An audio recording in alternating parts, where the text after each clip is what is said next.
The hush inside St. Michael's Cathedral was so heavy it seemed to press against Emma Collins's skin. Golden light streamed through towering stained glass windows, spilling fractured rainbows over the ivory silk of her gown. Her fingers trembled around the bouquet of white peonies she had chosen for their simplicity, their quiet grace. 200 guests sat in perfect symmetry, faces turned toward the altar, waiting for the moment when she and James Blackwood would speak their vows. Instead, James turned toward her, his eyes avoiding hers, his voice carrying farther than he must have intended. "I can't do this, Emma." The words cut through the sacred silence like a blade. Murmurs rippled through the crowd. Her heart stuttered. She tried to speak, but nothing came. 30 minutes earlier, she had been in the bridal suite, adjusting her veil in the mirror. Her hands had been steady then, her breath even, until the door opened without a knock. Victoria Blackwood entered, all angles and poise in a navy designer suit. Her silver hair was immaculate, her blue eyes cold enough to chill the room. She moved with the precision of someone who was never told no. "Emma, dear, we need to talk," Victoria had said, her voice carrying that polite venom Emma had learned to dread. Emma turned from the mirror. "Of course, Mrs. Blackwood. Is something wrong?" "It depends entirely on you." Victoria placed a manila folder on the dressing table. Inside were pages of Emma's life laid bare. Financial records, her modest employment history, photographs of her small apartment. $43,000 in student loans, a 10-year-old car, a one-bedroom rental. "Tell me, Emma, do you truly think you're suitable for the Blackwood family?" "I work hard," Emma said, heat rising in her cheeks. "I'm a pediatric nurse. I help save children's lives." "How noble," Victoria replied with a dismissive flick of her fingers, "but hardly the foundation for marriage into one of the city's most prominent families.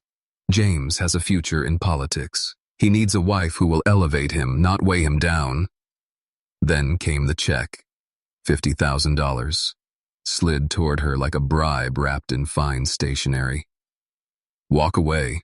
Tell James you realized it wouldn't work. Save us all from the embarrassment of a doomed marriage." "And if I refuse?" Victoria's smile tightened. "Then you'll learn how quickly a nurse's career can be dismantled. References vanish. Reputations crumble." Now, at the altar, Emma understood that the decision had already been made. Not by her, but for her. James's apology wasn't sorrow. It was relief. She set her bouquet down on the altar steps, straightened her spine, and turned to face the sea of watching eyes. In the front row, Victoria sat in perfect posture, victory etched into every line of her face. "The wedding is canceled," Emma said, her voice steady. Whispers exploded behind her as she walked the length of the marble aisle, her heels clicking in sharp defiance. Outside, the sky had opened, rain falling in heavy sheets. She stepped into it without hesitation, the cold drops soaking her hair, her dress growing heavier with each stride. Somewhere behind her, the cathedral doors closed, shutting away the life she had been moments from stepping into. The rain didn't stop. It fell like the sky itself was mourning for her, or perhaps washing her clean, carrying away everything she thought she knew about love, trust, and belonging. Alone on the cathedral steps, she wrapped her arms around herself and realized she had nowhere to go. The perfect life she had been promised had dissolved, and all that remained was the sound of rain and the hollow ache in her chest. Rain poured in silver streams down the quiet city streets as Emma stepped off the cathedral steps, her dress dragging behind her like a ghost of a life she had just lost, the cold biting into her skin with every gust of wind. She walked without a plan, just the sound of her own breathing and the pounding in her ears guiding her. Each streetlight seemed to spotlight her, as if the world wanted to watch her fall apart, but she refused to break where anyone could see. She tried to wave down a taxi, but every car that passed sent a spray of dirty water against the hem of her gown. Her mascara had long since surrendered, and her carefully pinned hair hung in wet strands around her face. Her mind replayed the scene over and over, James looking anywhere but at her. Victoria's faint smile, as if she had orchestrated the entire disaster and now sat back to admire her work. Headlights flared in the rain. A sleek black car slowed beside her, its window sliding down to reveal a man with dark eyes and rain-dampened hair. His expression carried no pity, only a steady concern that felt disarming in the middle of the storm. "Are you all right?" he asked over the patter of rain on the roof. Emma almost laughed. The question was absurd. No, she wanted to say she was humiliated, heartbroken, and homeless, but the words tangled in her throat. "I am perfect," she said instead. Her voice dry despite the wetness clinging to her skin. The man studied her for a moment before stepping out of the car. His suit was expensive, yet the rain had begun to soak it without him seeming to care. He moved with calm precision, opening the passenger door and holding it for her. "You do not have to tell me what happened," he said, "but you do not need to stand in the rain either." She hesitated, every instinct screaming caution, yet something in his voice was warm enough to cut through the cold. Emma stepped closer, the weight of her sodden dress pulling at her shoulders. He shrugged off his jacket, draping it over her without asking permission. It was still warm, carrying a faint scent of cedar and rain. Inside the car, the leather seats were soft, the air warm. He adjusted the heat toward her but did not look at her directly, instead watching the road as he drove through streets glazed with water. She expected questions, but none came, only when he offered a tissue from the glove compartment. Did she realize silent tears had been slipping down her cheeks? "I am Alexander," he said after a long stretch, "and you look like you are having the worst day of your life. Can I take you somewhere safe?" "I do not even know where I am going," she admitted. "That is all right," he replied. "Sometimes the best journeys start without a destination." For the first time since the altar, Emma felt the smallest crack in her grief, letting in something unexpected, a flicker of safety. She still did not know who he was or why he had stopped, but she knew she was getting in that car might be the first step toward something she could not yet name. 3 days passed, and each one felt heavier than the last. Emma had taken a room in a modest hotel, its thin curtains letting in the constant hum of the city. Outside people hurried on with their lives, while she sat in silence, staring at the business card on the table. Alexander Sterling, CEO, Sterling Technologies. The letters looked too bold, too unreal for someone who had offered her a ride without even knowing her name. She had spent the days sending out resumes, applying to every hospital and clinic within reach, but the rejections came faster than she could hope for. A reply. Each polite no was another reminder that Victoria Blackwood's threats had been more than idle cruelty. The influence she carried was powerful enough to shadow Emma's every step. By the third morning, Emma sat on the edge of the bed, the card between her fingers. She told herself it was only a call, only a conversation, but her pulse quickened all the same. When his voice answered warm and calm as she remembered, she nearly forgot how to breathe. "Emma, this is Alexander Sterling. We met the other day during the rain." His tone held a note of something she could not place. Not quite urgency, not quite curiosity. "Have you thought about my offer? I understand if you are not interested. But I should mention, the position comes with housing on the estate and full benefits." Housing. The words sank into her like sunlight breaking through a storm cloud. Her lease was gone, her belongings packed away in James's penthouse. The offer was more than a job, it was a way to start over. "Could I meet your daughter first?" she asked. "Before I decide?" "Of course," he replied. "Olivia finishes school at 3. The Sterling estate rose from the tree-lined drive like something from another world. Yet it was not the cold, imposing mansion she had imagined. It was elegant but alive, with warm stone walls and gardens spilling over with flowers. The air carried the sea, scent of jasmine and rain. Alexander met her at the front door, wearing dark jeans and a simple shirt, not the uniform of a billionaire, but the ease of a man who did not need to prove his worth. "Thank you for coming," he said. "Olivia is excited to meet you, though she is doing her best to hide it." Inside, the rooms were filled with books and framed photographs, laughter caught in still images. A beautiful dark-haired woman smiled from many of them. "Sophia," Alexander said softly, catching her gaze. "She died 2 years ago. Olivia was with her." Emma felt the shift in the air as they walked deeper into the home. It was not the emptiness of wealth, it was the quiet of loss. The kind that lingered in corners and waited in the silence. In the kitchen doorway, a girl stood watching with eyes so dark and perceptive they seemed to see through everything. "You are the lady from the wedding," she said, without a greeting. "Dad told me someone was very mean to you." Is that true? Emma hesitated, but met her gaze. Yes, she said simply. But I am hopeful good things can still happen. Olivia studied her for a long moment, then gave the smallest nod, and Emma felt the weight of something unspoken settle between them, something that could either grow into trust or disappear forever, depending on what happened next.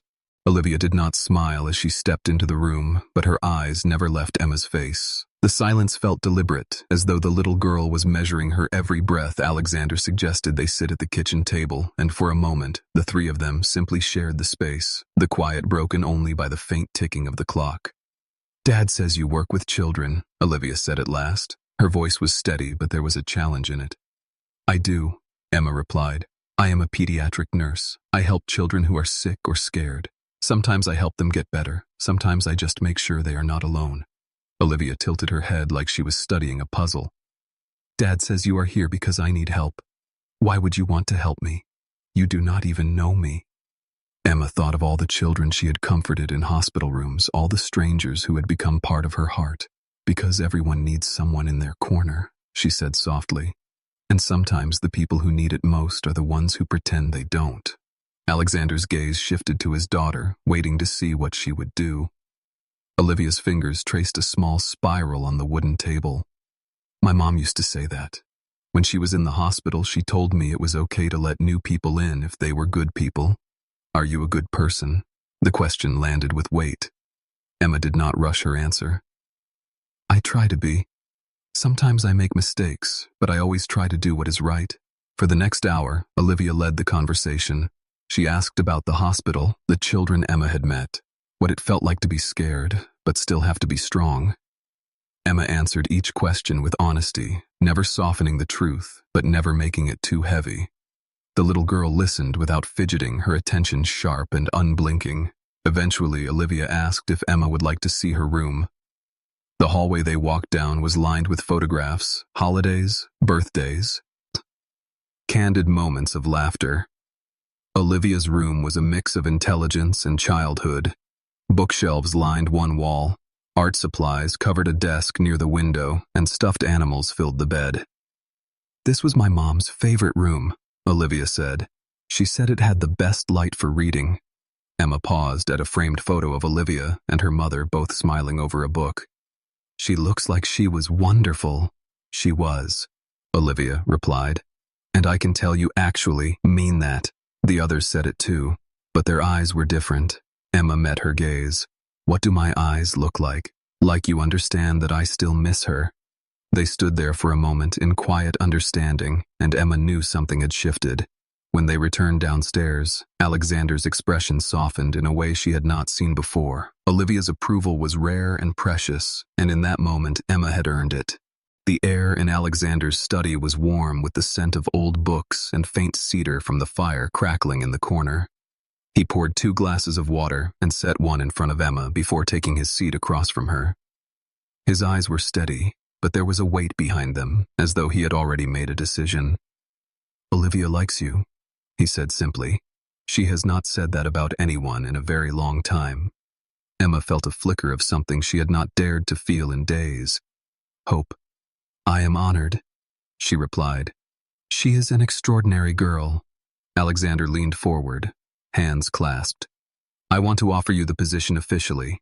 It includes a generous salary, full benefits, and housing in the guest cottage on the estate. You would have full access to the main house, and you would be welcome at family meals and outings. Emma hesitated. The offer was more than she had expected, more than she had even dared to hope for. But the last time she had stepped into someone's life, she had been pushed out with cruelty and threats. I need to be clear, she said carefully. I am only looking for employment. Nothing personal. I am not in a place to consider anything beyond that.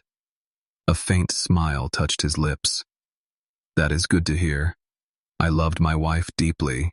I am not looking for anything beyond help with Olivia and maybe a little more light in the house. I would not want misunderstandings between us. Relief washed through her, and for the first time since her wedding day, she felt a little of the tension leave her shoulders. In that case, she said, offering her hand. I accept. His grip was firm and warm. Welcome to our family. Emma. He spoke the word family without hesitation, and it caught her off guard. She had not been part of one in a long time. The next morning, she moved into the guest cottage with a single suitcase. Olivia appeared within the hour, carrying a plate of cookies. "Mrs. Rodriguez made these," she said. "She is the best cook in the world, and she wanted you to feel welcome." Emma invited her in, and soon they were unpacking together. Olivia offered opinions on where the furniture should go, which books should be near the bed, and how to arrange the small vase of fresh flowers Mrs. Rodriguez had left. By the time they were done, the cottage felt less like a place to stay and more like the beginning of a home. That evening, Alexander returned from work to find Emma and Olivia in the main house kitchen rolling out dough and debating whether octopi really had 3 hearts. Alexander leaned against the doorway, watching them, a quiet smile playing at his lips. Emma glanced up, catching his gaze, and for a moment something unspoken passed between them. It was not romance, not yet, but it was the first thread of connection, a thread neither of them would name, but both of them would feel.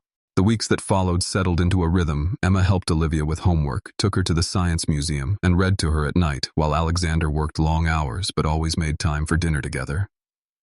The house began to feel alive again, laughter echoing through rooms that had once been silent. Yet beneath the calm, there were moments when Emma felt the faint hum of something darker just out of sight. One evening after Olivia had gone to bed, Emma stayed in the cottage to finish some paperwork.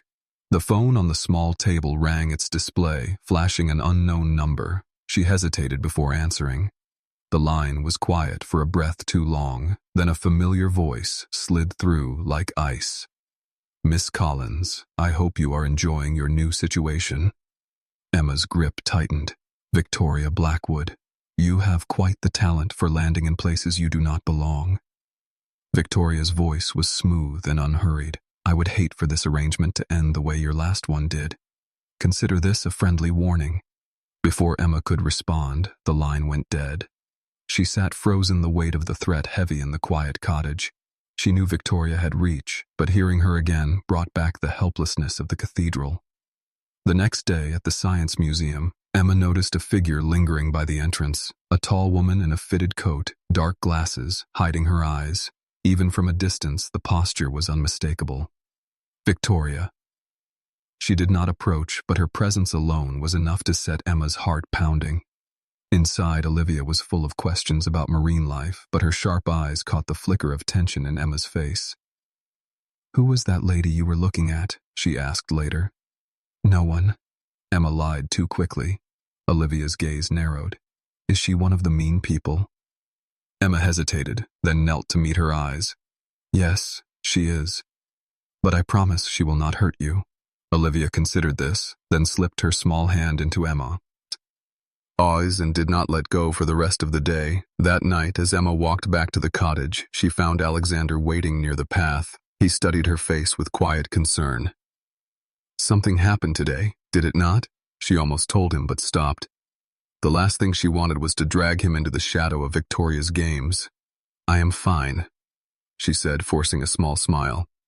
He did not look convinced, but let it go for the moment. As he turned to walk back to the main house, Emma felt the pull of 2 worlds, the safe one she was building here, and the dangerous one that Victoria was trying to drag her back into. In the distance, the estate lights glowed warm against the night, but the darkness between them suddenly felt much larger, and Emma knew it was only a matter of time before it closed in completely. It happened on a crisp Saturday afternoon when the autumn sun filtered through the trees and painted the Sterling estate gardens in shades of gold.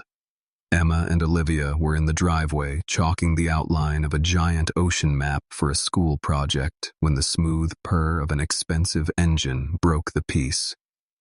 A black sedan pulled up its windows, tinted so dark the reflection of the sky shivered across the glass. The driver stepped out first, then opened the back door. Victoria Blackwood emerged in a tailored coat, her heels clicking sharply against the cobblestones. She removed her sunglasses slowly, as if savoring the moment. Her gaze swept over Emma, then dropped to Olivia, lingering with an interest that made Emma's stomach tighten. "You have been difficult to find," Victoria said, though her tone made it clear she had never stopped watching. "I am here because I am concerned for a friend. Alexander is a man of considerable influence. It would be a shame if that reputation became complicated."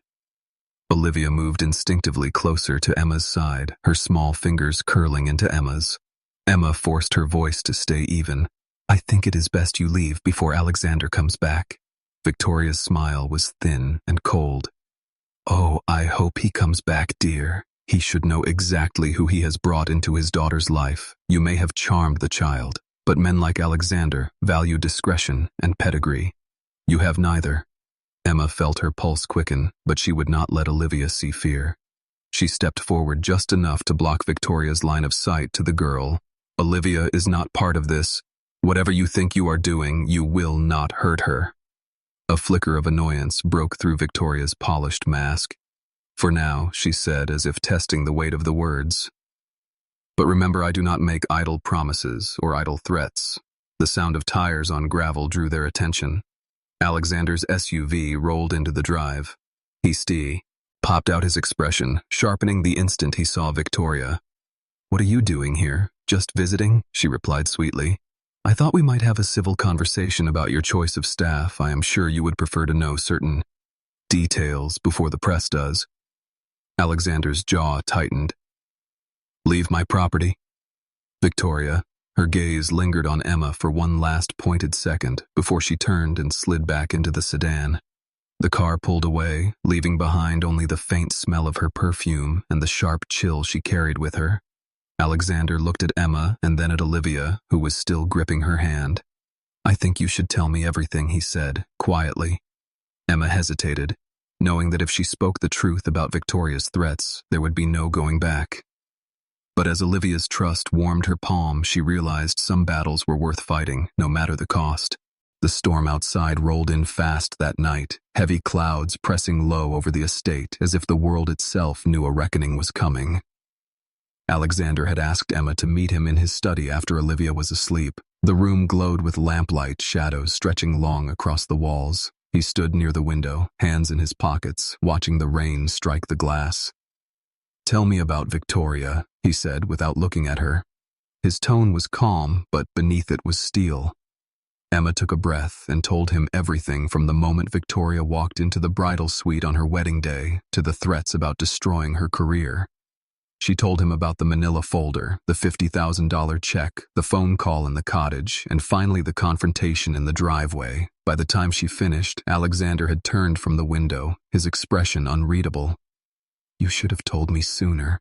I did not want to bring your family into my problems, she said softly. I thought I could handle her on my own. He stepped closer, his voice low but fierce.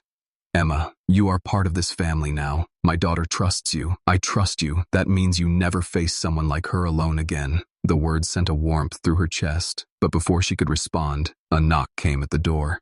It was Mrs. Rodriguez, her face pale. Olivia is not feeling well, she said. She is asking for you. Emma was up the stairs before Alexander could follow. In Olivia's room, the little girl was curled under the blankets, her skin flushed and her breathing shallow. Emma sat beside her, brushing damp hair from her forehead. I am here, sweetheart. You are safe.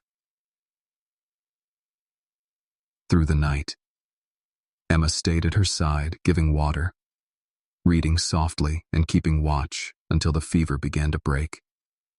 Near dawn, Alexander appeared in the doorway, his eyes tired but his gaze fixed on them. Emma looked up, and in that moment, something shifted in him. The walls he had built around. His heart cracked just enough to let her in. Later, as Emma stepped into the hall, she overheard him speaking quietly on the phone. He was telling someone he could not risk getting too close again, that losing someone was too much to bear. The words hit her like cold water. She slipped back into her cottage before he could see her, the warmth from earlier replaced by an ache she could not name. She told herself it was foolish to hope for more than the life she already had here. A job, a home, a child who looked at her with trust. But deep down she knew the ground beneath her was changing, and when it finally shifted completely, nothing about their lives would be the same. Morning sunlight streamed through the kitchen windows, casting a warm glow over the table where Olivia sat, swinging her legs and eating toast. Emma moved quietly around the counters, still replaying Alexander's words from the night before. Her chest felt tight, the air between her and him charged with something unspoken. Alexander entered carrying a folder from his office, his hair slightly mussed from the restless night. He greeted them both with a nod, but his eyes lingered on Emma a moment too long. Olivia noticed, her gaze darted between them, her small brow furrowing as if she were solving a puzzle. "You love each other," she said suddenly. The words dropped into the room like a stone into still water. Emma froze halfway to the sink, while Alexander nearly dropped his coffee. Olivia continued unfazed. "I can tell. You look at each other the way Mom and Dad used to look before she got sick." Emma tried to laugh it off. "That is a big assumption, Olivia." But Olivia's eyes were sharp and steady. "It is not an assumption. It is obvious. And it is also obvious you are both too scared to say it out loud." Alexander set his coffee down slowly, his voice careful. "Olivia, that is not really something to talk about like this." "Why not?" she shot back. "If you love someone, you should tell them. Mom said good things do not wait forever." Emma felt the weight of the moment pressing down on her.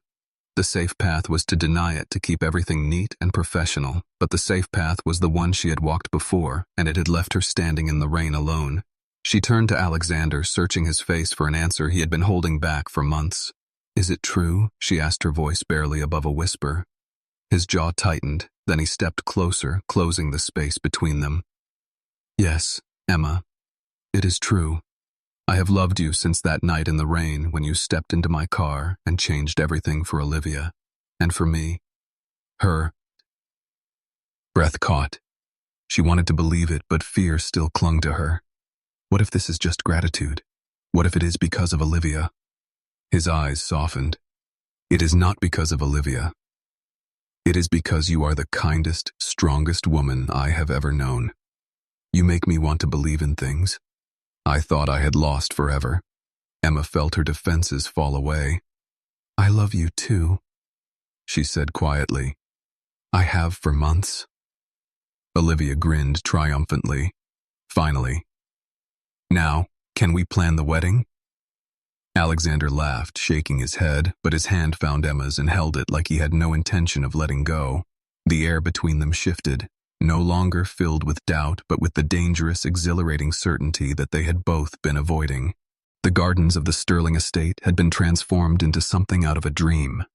White roses climbed over wooden arches, and soft lantern lights spilled across the grass as evening settled in. Guests filled the seats with quiet anticipation, the air thick with the scent of jasmine and the sound of string music drifting from the far corner. This time there were no cameras flashing to catch a scandal, no whispers of disapproval, only warmth and joy. Emma stood at the edge of the path, her gown simple but radiant, every detail chosen by her, and no one else. Olivia stood proudly beside her in a pale blue dress, clutching a small bouquet, her smile brighter than the lanterns. As they began the walk toward Alexander, every step felt like a promise that she would never again be left standing alone. Alexander waited at the altar, his eyes locked on her with an expression that held no hesitation. When she reached him, he took her hands, his voice steady enough for everyone to hear. "Emma, you walked into our lives when the light had almost gone out. You brought hope back to me and safety back to my daughter. You are the family I did not know I was still allowed to dream of." Emma's reply was soft but sure. "Alexander, you and Olivia gave me a home when I thought I had none left. You showed me that my worth is not measured by wealth or pedigree, but by love, trust, and the lives we choose to build together." The vows were exchanged, the rings slipped into place, and when they kissed, Olivia clapped so loudly the guests laughed. The music swelled, and for a moment the world felt perfectly still, as if the storm that had begun in a cathedral months ago had finally cleared. Later, as the celebration wound down, Alexander led Emma to a quiet corner of the garden. He reached into his jacket and pulled out an envelope. "I was going to tell you this after the honeymoon, but I think you should know now." Inside was a letter fee. ROM, the board of directors of the largest hospital in the city, officially offering Emma a senior pediatric position with full reinstatement of her reputation. Her eyes widened. "Alexander, I did not even apply." He smiled. "I know. Months ago, I spoke to the board, and every chief physician who mattered, I made sure they knew the truth. But I never told you because I wanted you to rebuild your life on your own terms." Tears blurred her vision. "You did this for me. I did this because you deserve it, and because no one should ever again have the power to take away what you love." In the distance, Olivia called for them, holding a sparkler high above her head. Emma looked at Alexander, her heart full in a way she had never imagined possible. The worst day of her life had led her here to this garden, to this man, to this family, and as the night sky lit with fireworks, she knew this was only the beginning.